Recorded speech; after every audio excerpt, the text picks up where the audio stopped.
Vous écoutez l'émission Il est écrit en balado-diffusion. Il est écrit, c'est un autre regard sur le monde et nous-mêmes à la lumière des pages de la Bible. Bonne écoute.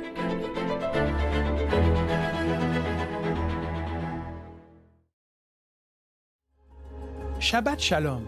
Que veut dire cette expression d'origine biblique? Plus précisément, quand nous parlons du sabbat, d'un point de vue de la Bible, de quoi parle-t-on? Et quels sont les bienfaits d'observer et célébrer le sabbat? Demeurez avec nous alors que je vais m'entretenir avec le pasteur Guy Lacourse sur ce sujet biblique. J'aimerais vous souhaiter la bienvenue à l'émission Il est écrit. Aujourd'hui, nous allons aborder un sujet que je trouve fort intéressant et pertinent, celui du sabbat, jour de repos que Dieu nous a donné dans les Écritures. Et pour en discuter, j'ai avec moi un ami de longue date, le pasteur Guy Lacourse. Bonjour Guy. Bonjour Patrick. Toujours un plaisir de t'avoir sur le plateau à l'émission Il est écrit. Aujourd'hui, on va aborder un sujet qui est peut-être mécompris, peut-être un peu méconnu au niveau de la Bible. On va parler du sabbat. Et juste avant, j'aimerais peut-être que tu nous aides à contextualiser le sabbat en partant avec une définition, si on veut.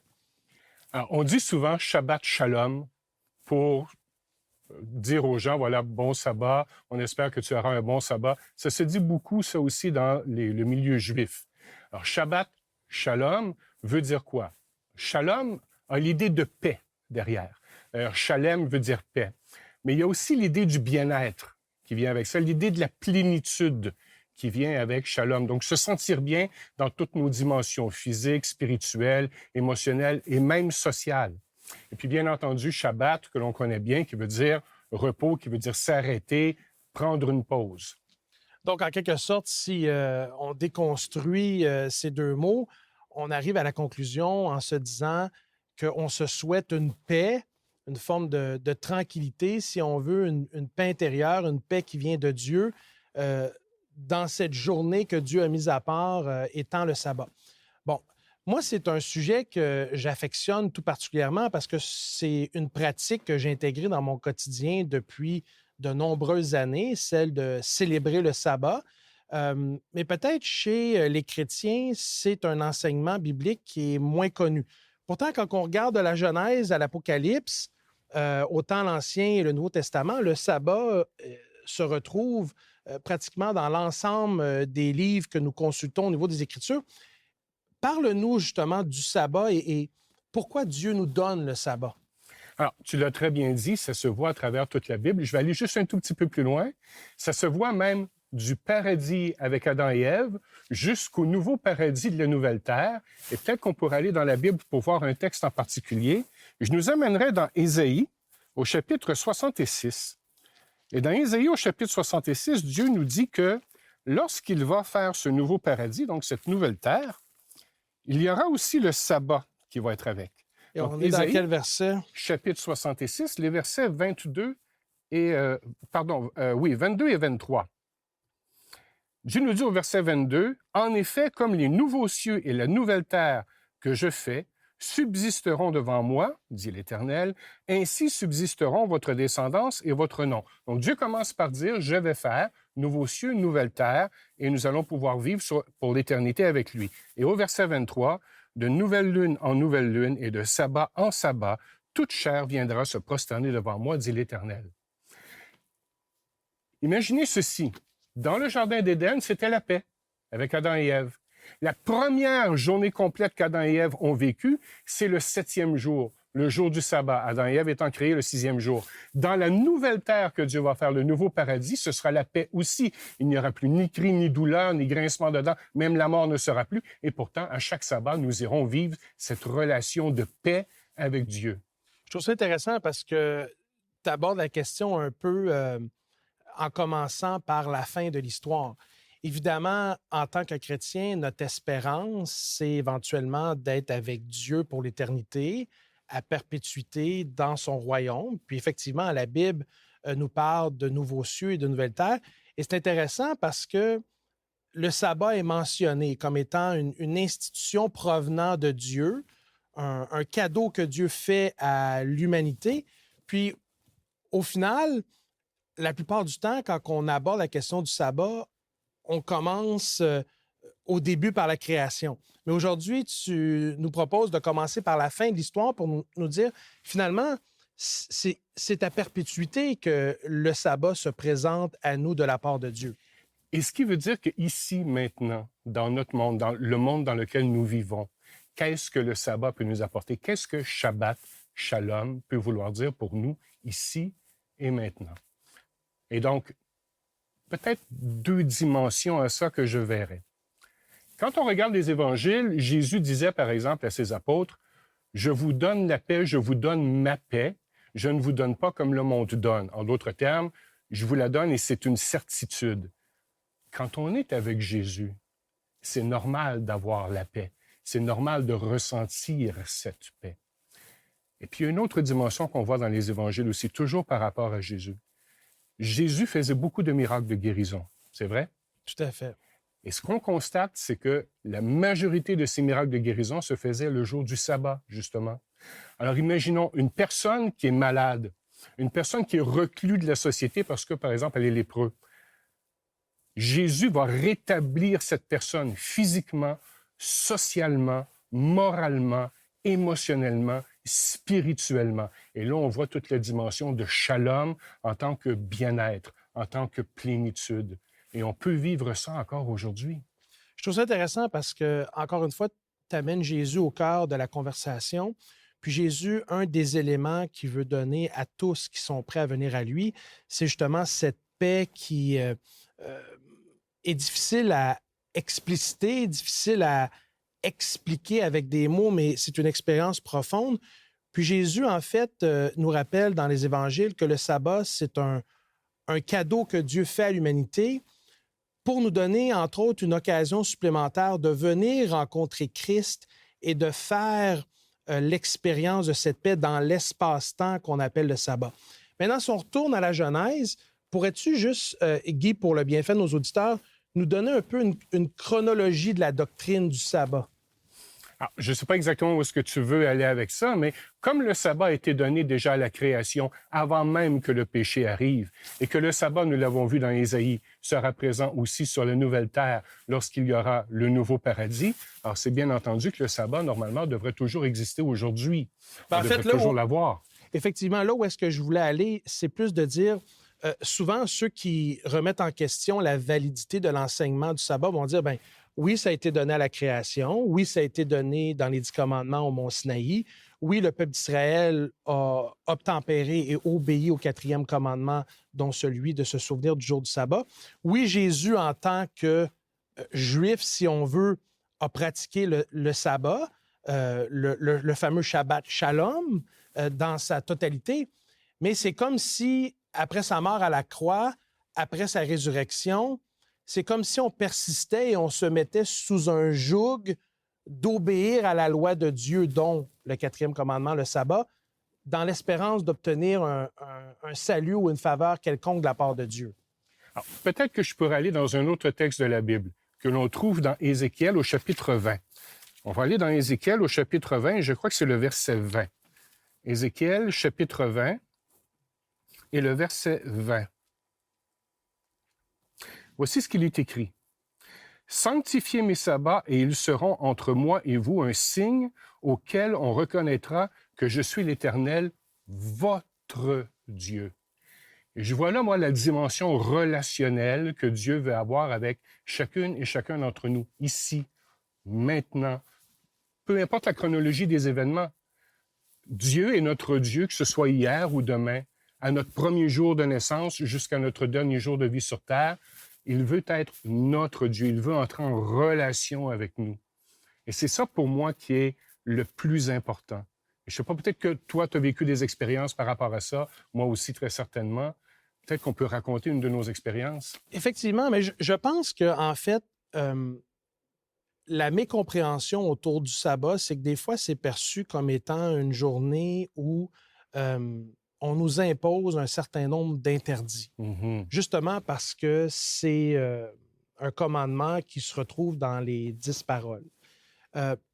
Mais pour moi, d'un point de vue anecdotique, en fait, Puis dernièrement, j'ai eu l'opportunité de discuter avec un ami justement du fait que moi, j'observe le sabbat du vendredi soir coucher du soleil au samedi soir coucher du soleil. Je m'adonne à un certain nombre d'activités qui vont, comme tu l'as si bien dit, favoriser et rendre propice un meilleur contact conscient avec Dieu, une meilleure relation et une meilleure connectivité avec Dieu. Puis la vérité, c'est que si je n'avais pas le sabbat dans ma pratique hebdomadaire, je ne pense pas que je pourrais être autant dans un bien-être que je vis présentement. Et là, je fais allusion à cette paix qui vient de Dieu. Je ne sais pas pour toi si c'est vécu de la même façon ou différemment, mais en premier lieu, moi, c'est ça qui vient me chercher. Toi, moi, j'ai une vie plutôt célibataire. Je n'ai pas d'enfants et tout ça, mais je peux quand même vivre à travers les gens qui sont à l'Église. Comment nous, ensemble, on peut vivre ce sabbat dans la relation avec la famille, la relation avec les enfants, même la relation avec la nature.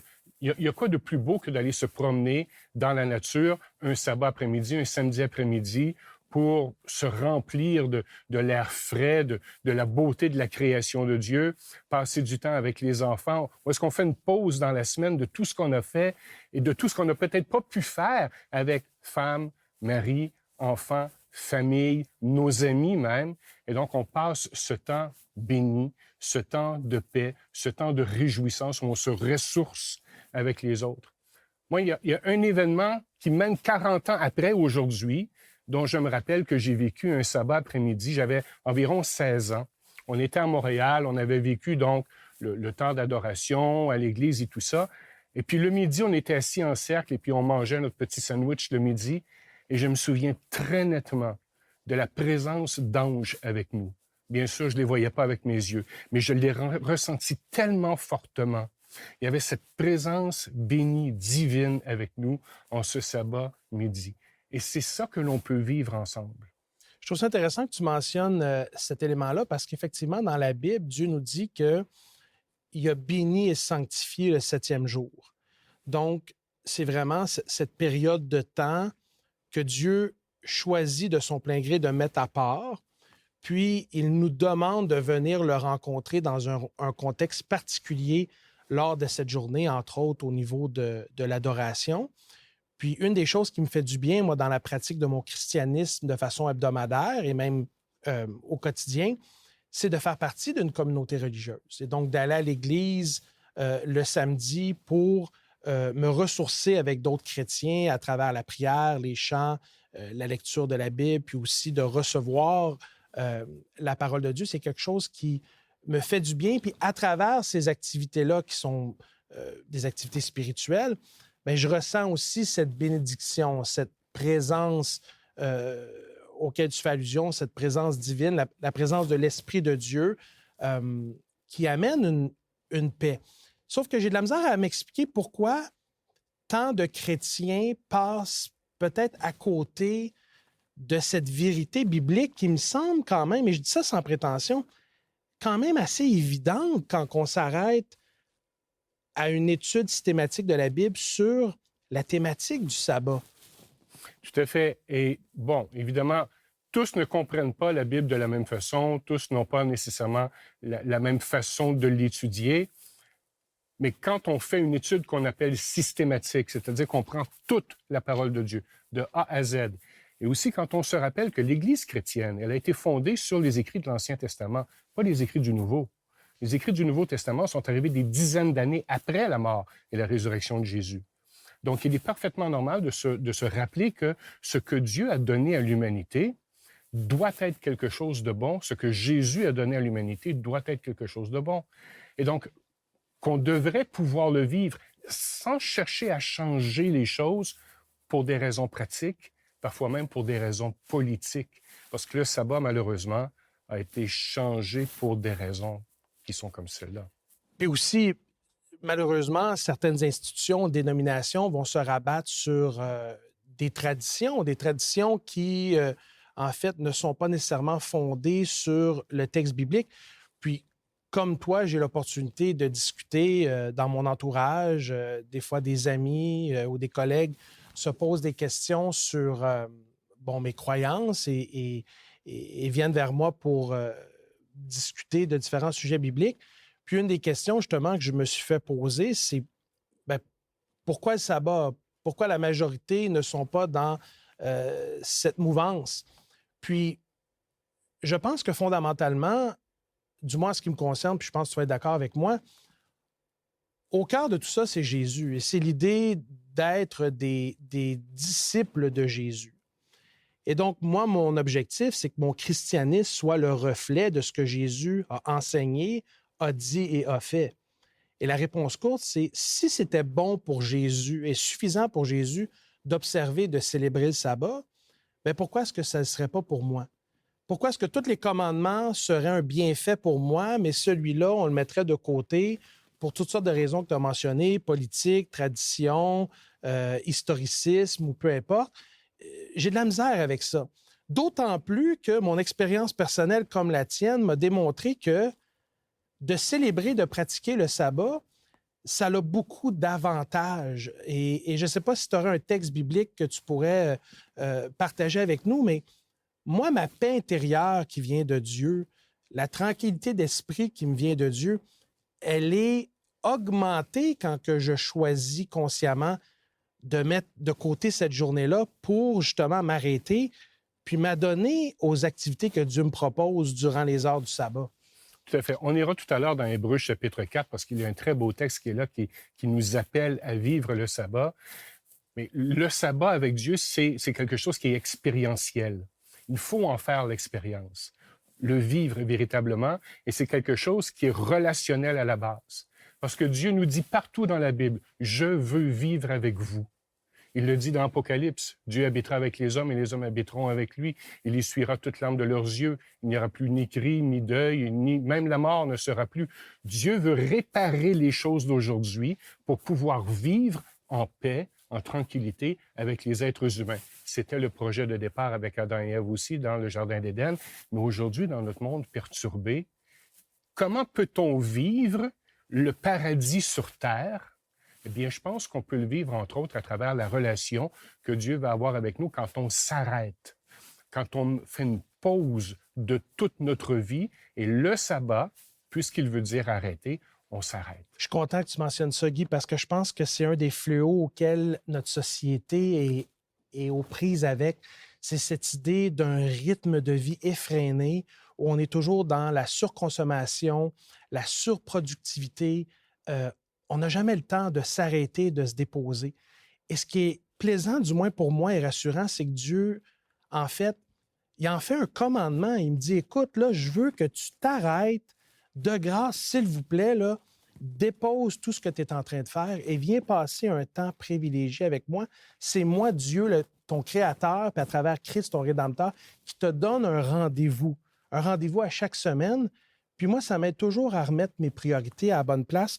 Puis alors qu'on discute, je voudrais proposer à nos auditeurs qui peut-être se posent des questions sur « mais ça sort de où, là, ce concept théologique et cette vérité biblique du sabbat », un merveilleux livret qui s'intitule « Souviens-toi du jour du sabbat », livret qui est préparé par notre équipe ici à Il est écrit.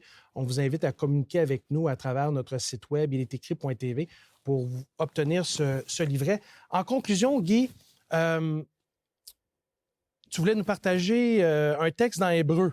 Oui, Hébreux chapitre 4. Donne-nous un peu de contexte.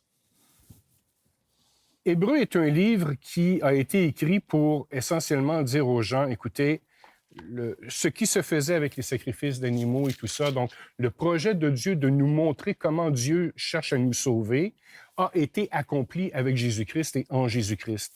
Et dans Hébreux au chapitre 4, il y a un très beau texte à partir du verset 9.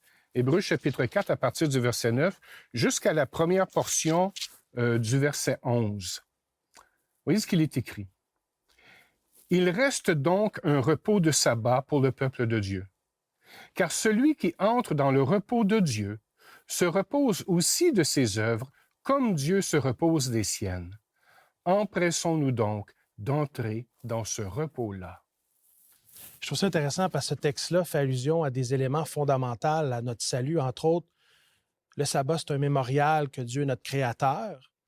On en a parlé d'entrée de jeu dans l'émission. Puis aussi, Bien, le sabbat, c'est un peu un mémorial de notre salut en Jésus, parce que finalement, Dieu nous dit, repose-toi, souviens-toi, puis souviens-toi que le salut que je t'ai offert, tu ne l'as pas obtenu à la sueur de ton front, au pic et à la pelle.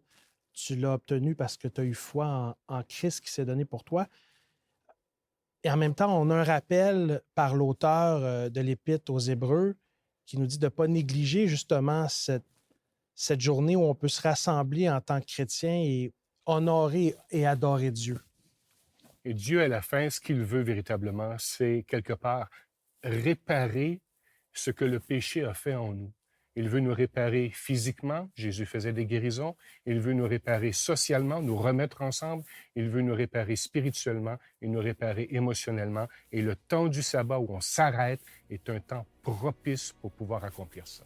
Guy, j'aimerais te remercier d'avoir été avec nous aujourd'hui. Aurais-tu la gentillesse de faire une courte prière pour nos auditeurs qui nous écoutent, qui peut-être découvrent le sabbat pour la première fois, et même pour nous-mêmes, afin qu'on puisse continuer de profiter des bienfaits de ce cadeau que Dieu a donné à l'humanité, c'est-à-dire le jour du repos. Avec plaisir, Patrick. Prions. Seigneur notre Dieu, nous te remercions pour tous les dons, les bienfaits que tu as pour nous. Nous te remercions pour le sabbat. Nous invitons chacun et chacune à en faire l'expérience. Parce que tu te fais présent d'une façon particulière le jour du sabbat. Des bénédictions t'accompagnent le jour du sabbat. Et Seigneur, c'est ma prière et la prière de Patrick aussi, que chacune et chacun qui nous regarde en ce moment puisse faire cette expérience afin de pouvoir être unis à toi d'une façon spéciale le jour du sabbat. En Jésus, nous prions. Amen.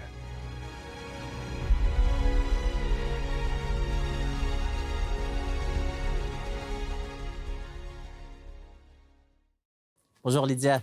Bonjour Alberto. Donc, dans le but d'approfondir un tout petit peu plus, pour ceux et celles qui veulent en savoir plus sur le sabbat et son importance tout au long de la Bible, tu as une offre pour nous. Oui, alors aujourd'hui, j'ai une petite offre gratuite. Un petit livret qui traite justement du sujet du sabbat et qui s'intitule « Souviens-toi du jour du sabbat ». Donc, en fait, ça va prendre les points importants de pourquoi Dieu aime qu'on se souvienne de ce jour.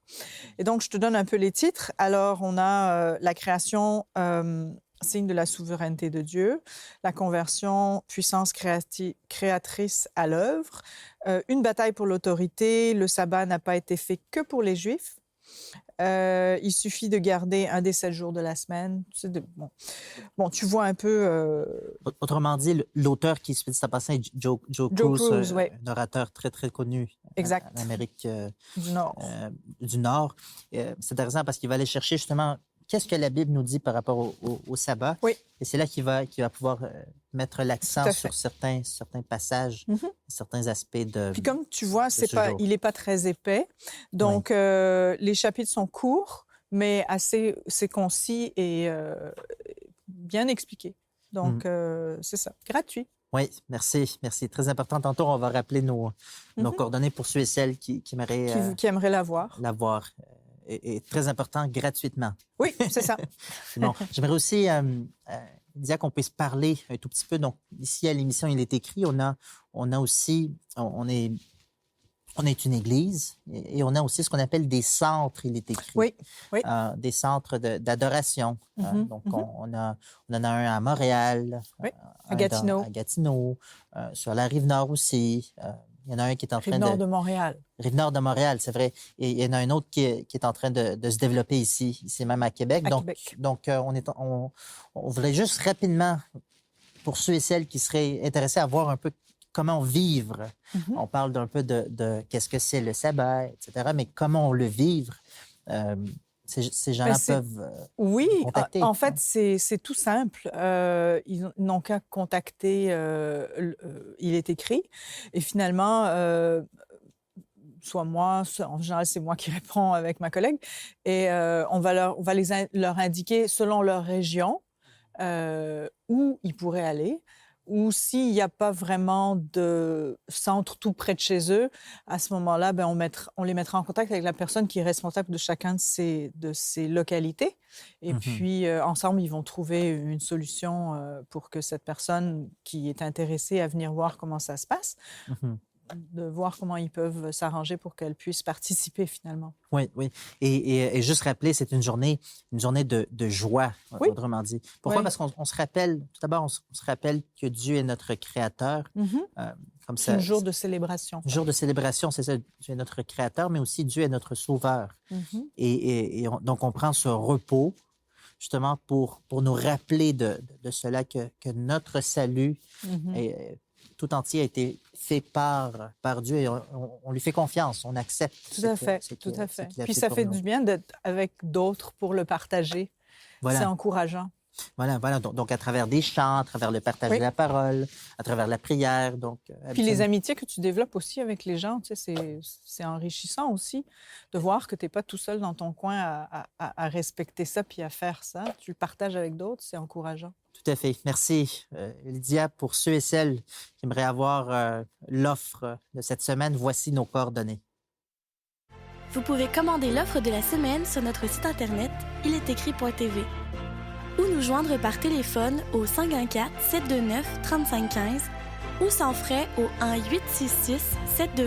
1-866-729-3515. Voici également notre adresse. Il est écrit, case postale 99, succursale Rosemont, Montréal, H1X 3B6.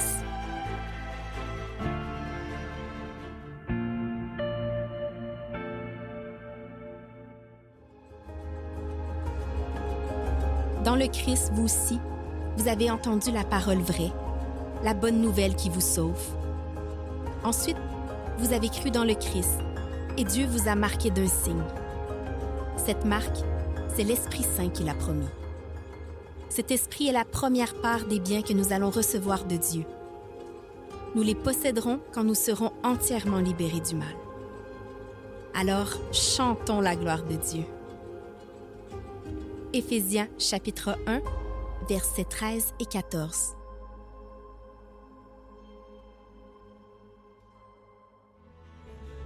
J'aimerais vous remercier d'avoir été des nôtres cette semaine pour une autre émission d'Il est écrit.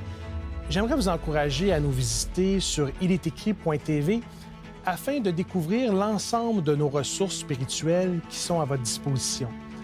En plus, vous pouvez également nous suivre sur nos réseaux sociaux, que ce soit Facebook, YouTube ou Instagram. Sinon, nous vous invitons à être des nôtres la semaine prochaine, mais d'ici là, souvenez-vous, il est écrit, l'homme ne vivra pas de pain seulement, mais de toute parole qui sort de la bouche de Dieu. Cette émission a été préparée par l'équipe d'Espoir Média Québec. Laissez-nous vos commentaires, questions et suggestions sur iletécrit.tv. Si vous avez apprécié ce balado, partagez-le.